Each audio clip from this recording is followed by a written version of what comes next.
अन्य एक महत्वना समाचार सामे नजर करीशुं।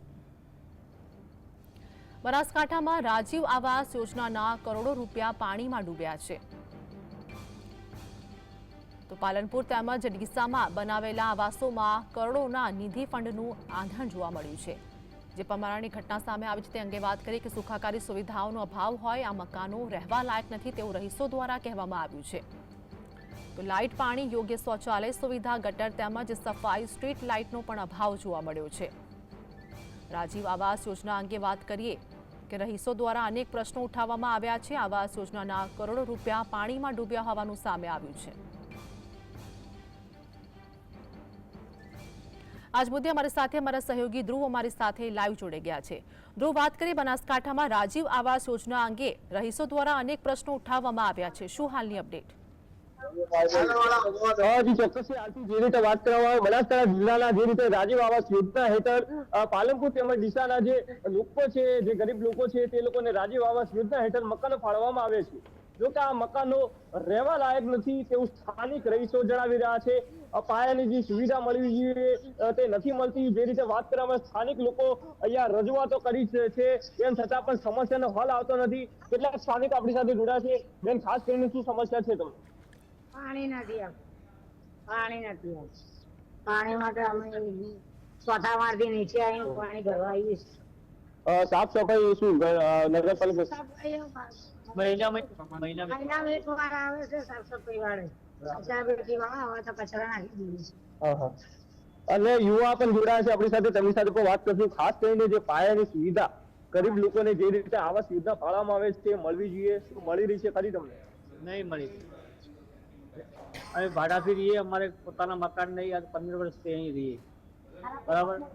પછી લોકોને જે ઘર માલિકો છે બરાબર એ લોકો કોઈ રહેતા નહીં અને અમે ભાડાથી રહીએ છીએ। અમારે મકાનની માંગ અમે માંગીએ।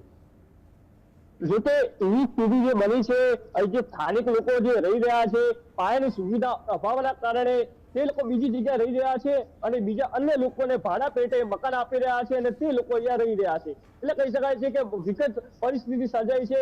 જે લોકોને જે મળવું જોઈએ સુવિધા છે સુવિધા મળતી નથી, સુવિધાનો અભાવ છે। અને બેન કેટલા સમયથી અહીંયા રહો છો? હું લગભગ 2 વર્ષથી રહું છું। શું પાયાની સુવિધા તમને મળે છે ખરી? કઈ નહીં મળતી મને।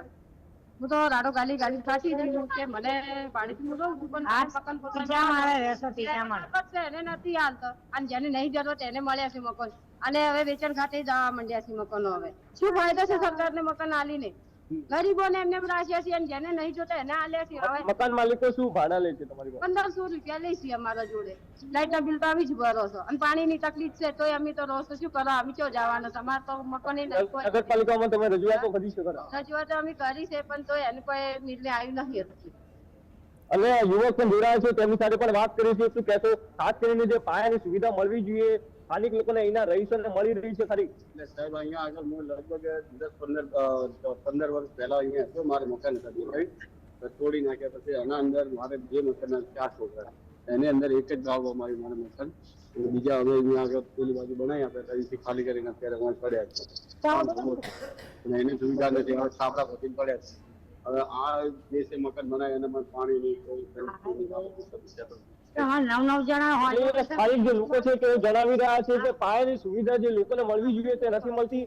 જે રહીશો છે તે જણાવી રહ્યા છે કે આ જે મકાનો જે રાજીવ આવાસ યોજના છે તે હેઠળ ફાળવવામાં આવ્યા છે પણ અહીંયા જે લોકો રહી રહ્યા છે તેઓ બીજી જગ્યાએ રહેવા માટે મજબૂર બની રહ્યા છે કારણ કે જે પાયાની સુવિધા મળવી જોઈએ તે નથી મળતી। કરોડો રૂપિયાના ખર્ચે જે રીતે રાજીવ આવાસ યોજના હેઠળ મકાનો ફાળવવામાં આવે છે પણ સ્થાનિક રહીશોને જે ઝૂંપડપટ્ટી વિસ્તારમાં લાભાર્થીઓને જરૂરી વસ્તુઓ જે ચીજ વસ્તુઓ મળતી હોય છે તે નથી મળતી।